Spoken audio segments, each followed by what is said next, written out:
నా భవిష్యత్తు కార్యాచరణ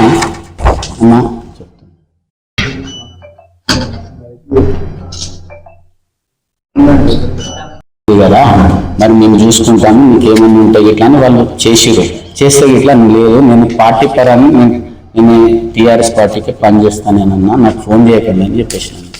ఈ విషయాలన్నీ ఇట్లా మా ఎమ్మెల్యే గారికి తెలుసు. నేను పార్టీలో ఉండి పార్టీ నుంచి మనకు ఈ విధంగా అవమానాలు జరిగినప్పుడన్నా నేను చేసేసుకున్నా. వ్యక్తులంటే అర్థం కాలన్నా.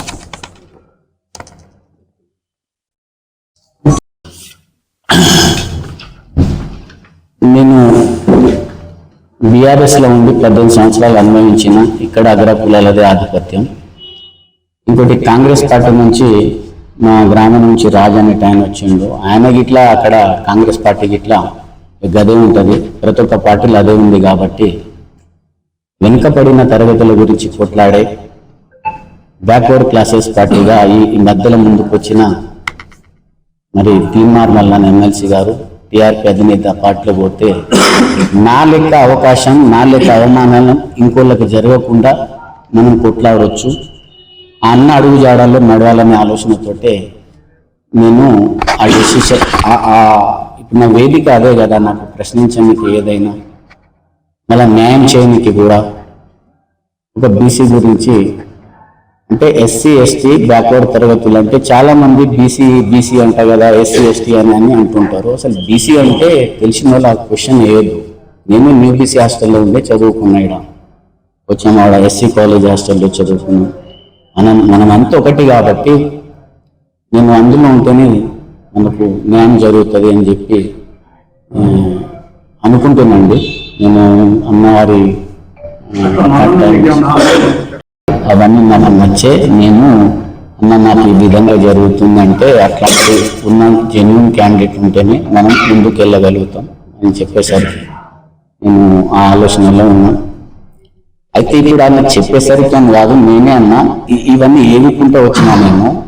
అయితే నిన్న రీసెంట్ జరిగిన కేటీఆర్ మీటింగ్కి ఇట్లా వీళ్ళు పిలవకపోవడానికి కారణం ఏందండి? నేను ఇప్పుడు మీరు నాకు అది చాలా బాధాకరమైన, ఈ కంచర్ల రామకృష్ణారెడ్డి డిస్టిక్ ప్రెసిడెంట్ ఉన్నాడు, అసలు ఎందుకు పెడతారు? వీళ్ళే ఉంటారు అన్నట్టు, అక్కడ వాళ్ళకి చెప్పేస్తారు, అయిపోతారు, ఇదే అన్నట్టు.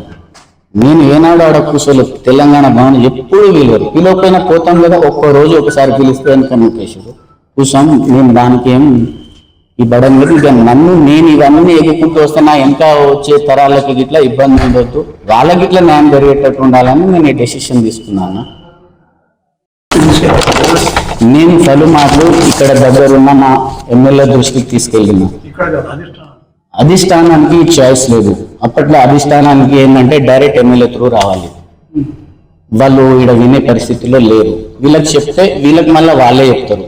అయితే ఇదే విషయాన్ని ఎలక్షన్ తర్వాత మీరు అడిగిందని, కేటీఆర్ గారు మీటింగ్ తెలంగాణ భవన్లో అయినప్పుడు అక్కడ వెళ్ళినాను. మీరు మీకు ఇబ్బంది ఏం జరిగింది, మీరు పర్సనల్గా మాకు రాసియండి అని చెప్పేసి అంటే, ఈయన చదువుతాడేమో అని చెప్పి మేము రాసి ఆయనకి అది మళ్ళీ వీళ్ళకి ఇచ్చి ఎట్లా మాకు దారి ఎట్లా, మేము ఏ విధంగా చెప్పగలుగుతాం అనేది మీరు అర్థం చేసుకోవాలి.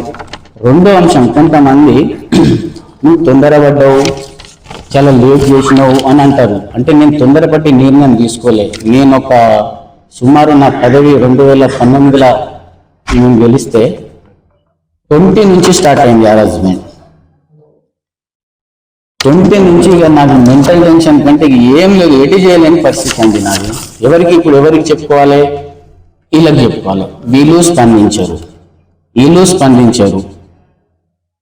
ఇక పైన పోతే ఈయన పార్టీ వ్యతిరేక కార్యకలాపాలకు పని గడుతుందని చెప్పి నా మీద ఏదో నింద వేసి సస్పెండ్ చేసి అదేదో అవిషన్ లేపేద్దామని వాళ్ళు స్కెచ్ చేసారు. అది మనం ఎందుకు, మనం అవకాశాలు ఉన్నాయి చూద్దాం, సార్ మళ్ళీ గెలిస్తేనే. నేను ఇదంతా ఎందుకున్నా అంటే కేసీఆర్ గారి మీద అభిమానంతో ఉన్నా. కానీ ఇక ఇప్పుడు వీళ్ళు అంతా అగ్రకులాల వాళ్ళు మరి ఒక సైడ్ అయింది. మాకు పదవులు ఇచ్చి మా పదవిని వాళ్ళు వాడుకున్నారు తప్ప నేను వాడుకున్న సందర్భాలు మీకు ఏదైనా కనిపిస్తుందా? చూడండి. ఎక్కడన్నా మీరు మీ ప్రెస్ మీట్ ఉన్నారు, నేను ఎక్కడ కలెక్టరేట్లో నాకు ఇన్విటేషన్ అయితే ఇక్కడ ఏం పని జగదీశ్వర్ రెడ్డి ఎట్లా అంటారండి? అక్కడ ఎస్టీ జనాభా లేదా? మా లంబడు నాకు అవకాశం వస్తే ఆడికి వచ్చి కూడా కొడతాను. ఆయన ప్రతి దాంట్లో ఇన్వాల్వ్మెంట్, ప్రతి దాంట్లో ఒక్కొక్క నియోజకవర్గాలలో ఇన్ఛార్జీలను ఒకళ్ళు ఉంటే ఆయన వచ్చి పుల్లలు పెట్టడం, ఇవన్నీ. ఇప్పుడు మా ఆలేరులోనే చూడండి, ఇద్దరేసి ఇన్ఛార్జ్ ఒకళ్ళు తిరిగేటం. మేము ఎట్లా కన్విట్ అయ్యి ఈ డబుల్ గేమ్లను మేము జీర్ణించుకోలేకపోతున్నాము. కాబట్టి నేను రిజైన్ చేస్తున్నా. మరి దీని తర్వాత కొంతమంది ఫోన్లు గిట్లా నువ్వు ఇట్లా రిజైన్ చేస్తున్నావు అంటాను, ఫోన్లు చేస్తే గిట్లా. నేను అధికార పార్టీకి సంబంధించిన దాంట్లో వేయడం లేదు. నా మిత్రుల సహకారంతో మేము కాంగ్రెస్ పార్టీ నుంచి మీకు ఏమైనా ఆఫర్ వచ్చిందా? అంటే మన సంబంధిత ఎమ్మెల్యేలు చెప్పాలి. సంబంధిత ఎమ్మెల్యేలు కానీ మినిస్టర్లు కానీ, ఇది మినిస్టర్లకు వీళ్ళకి చెప్తే వీటిలో వే లేకుండే, పైన పోనీకి వే లేకుండే. ఇదంతా నేను ఎందుకు దృష్టిలో పెట్టుకొని నేను అంటున్నా అంటే, రీసెంట్ గా కేటీఆర్ గారి డిస్ట్రిక్ట్ పర్యటన కొత్త సర్పంచులు గెలిపించినప్పుడైతే అది గిట్లా ఇన్ఫర్మేషన్ ఇయ్యారండి వీళ్ళు. ఇప్పుడు ఈ డిస్ట్రిక్ట్ ప్రెసిడెంట్ ఉన్నాడు పంచర్ల రామకృష్ణారెడ్డి అనే వ్యక్తి, నాకు ఇప్పుడు నేను జడ్పీ వైస్ చైర్మన్ ఏ ఒక్క మీటింగ్ పిలవలే ఆయన, ఏ ఒక్క మీటింగ్ పిలవలే. నేను ఇదంతా ఏంటంటే, నేను అప్పటి కేసీఆర్ గారి మీద అభిమానం, బీఆర్ఎస్ పార్టీ అభిమానంతో నేను ఇవన్నీ ఓర్చుకొని వాళ్ళకే పని చేసిన తప్ప, ఇప్పటి వరకు ఇట్లా దిగిపోయిన తర్వాత కూడా మళ్ళీ రీసెంట్ గా అయినప్పుడు మరి ఇంతగానం నమ్మనప్పుడు మనం ఈ పార్టీకి ఉంది, మనం ఏం చేయాలనేది నా ఉద్దేశం అన్న. దీన్ని నాకు ఎవరో ఏదో చెప్తే కాదు, నాకు జరిగిన విషయాలు ఇవి. ఇంకా ఆఫీసర్స్ విషయంలో నేను చెప్తున్నా. ఒక ఆఫీసర్ ఉండే, ఏది మన తుర్కపల్లిలో 6-7 సంవత్సరాలు ఉన్నారు. అక్కడ ఇంకోటి సురేష్ నాయక్ అని వచ్చి ఉండే, అన్న మీరు ఇట్లా చేయండి, మీరు మీ వేళ్ళనే చేయండి అని అంటే, వాళ్ళకి చెప్పకుండా అన్ని చేస్తుందని ఆయనకు సంవత్సరంలోనే తీసేసారు. అంటే వాళ్ళకి చేసే ఏ ఒక్క వాళ్ళకి అనుకూలమైన చేయండి, ప్రజల కోసం చేయండి. కాకపోతే వీళ్ళకే చేస్తారు, వాళ్ళకే చేస్తారు. ఏ కలెక్టర్లు కానీ, డిస్ట్రిక్ట్ ఆఫీసర్, పంచాయతీ ఆఫీసర్ విషయంలో కూడా మనతోటి సాన్నిహితం ఒక మాట్లాడినందుకు ట్రాన్స్ఫర్లు. ఇప్పుడు నన్ను ఎందుకు ఇచ్చినట్టు, ఈ పదవి నన్ను ఎందుకు ఇచ్చినట్టు, ఎందుకు అగౌరవపరిచినట్టు అనేది నా ఆవేదన. నేను కూడా ఈ పార్టీకి నేను మన భువనగిరి నుంచి గిట్లా అప్పట్లో ఉన్న జితా బాలకృష్ణారెడ్డి గారు ఉండే, ఆయన కాలం నుంచి గిట్లా నేను బీటెక్ ఇక్కడ వాత్సల్య కాలేజ్ చదువుతున్నప్పుడు గిట్లా నేను చేసుకుంటామని తెలుసుకున్నాను. నేను అప్పటి నుంచి వర్క్ చేసుకుంటూ వచ్చినా తప్ప ఏనాడు నేను పార్టీ క్రమశిక్షణ లైన్ దాటిపోలే. వాళ్ళు ఇబ్బందులు పెట్టినా నా మనసులో పెట్టుకున్నా. ఇంకా ఇంకెన్ని రోజులు అని చెప్పేసి నేను చెప్తున్నా. రెండోది, జగదీశ్వర్ రెడ్డి అనే వ్యక్తి ఏంటంటే, ఈ మినిస్టర్ గారు,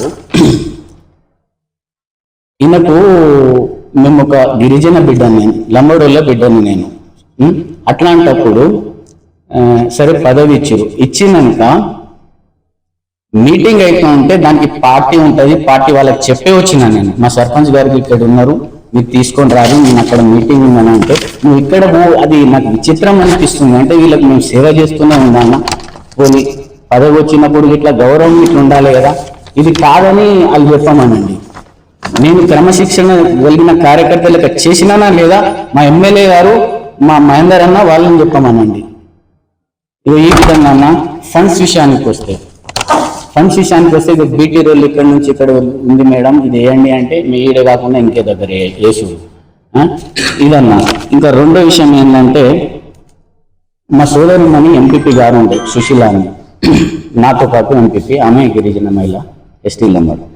అయితే ఏంటంటే, ఇక్కడ వాళ్ళు ఏం చేసిరంటే, మనం ఉన్నట్టు చెప్తే ఊళ్ళో ఉండొద్దు అన్నట్టు, ఇట్లా పార్టీ నష్టపోతుందని మనం డైరెక్ట్ చేసేసరికి ఈ బాబేంది ఇట్లా చెప్తుండని కూడా మరి పక్క పొంటూ ఉన్న వాళ్ళకి సంబంధించిన అగ్రకులాల మాటలు విని మమ్మల్ని దూరం పెడతా ఉంటే, అన్న వాళ్ళు విన్నారు, మీకు నష్టం జరుగుతుందని చెప్తున్నా, అందరం కలిసి ఓడిపోయినాం. అయితే వాళ్ళు ఎట్లా ఏ విధంగా నాకు ఇబ్బంది పెట్టడం జరిగిందంటే, అన్న సేవలాల గురించి మేము కొత్తగా భూమి అడిగినాం మల్లాపూర్లో. అడిగినప్పుడు సర్వే నెంబర్ 64 అనుకుంటాం మల్లాపూర్ దగ్గర. అందరం కలిసి అడిగినాం. మన మా గిరిజన బంజారాలు అందరూ అడిగితే సరేలే అని చెప్పి మాకు కావాలని మేము అడిగినాం. దానికి అప్పట్లో మేడం సానుకూలం స్పందించారు. దాని తర్వాత బంజారా సంక్షేమ సంఘం అని పెట్టారు. నేను లంబడునే కదా, బంజారానే కదా, మరి నేను జడ్పీ వైస్ చైర్మన్గా మీరు నాకు ఇచ్చిర్రు నన్ను లెటర్ ప్యాడ్ ఇప్పిపో అని నాకు అనలే. అదొక సంక్షేమ సంఘం పెట్టి దానికి ఒక చైర్మన్ చేసి మాజీ ఎంపీపీ ఇప్పుడు వాళ్ళ భర్తను పెట్టిరు. అయినా మేము కలిసి వెళ్ళిపోయినాం. మేము ఏనాడు ఏమనుకోలే. అరే ఎట్లుందంటే సరే ఎల్లు దాందే ఉంది మనకు పని కావాలి అంటే ఈ విధంగా అన్నట్టు మా దాంట్లో పిల్లలు. కానీ ఎక్కడ నేను అలాంటి తగ్గకుండా మేము కలిసిపోయి పని చేసినామన్నా. ఈ మనస్తాపానికి గురై గిట్లా నేను ఇక రాజీనామా చేద్దామని డిసైడ్ అయ్యే ఈ ప్రెస్ మీట్ అన్నా. మరి మీరేమన్నా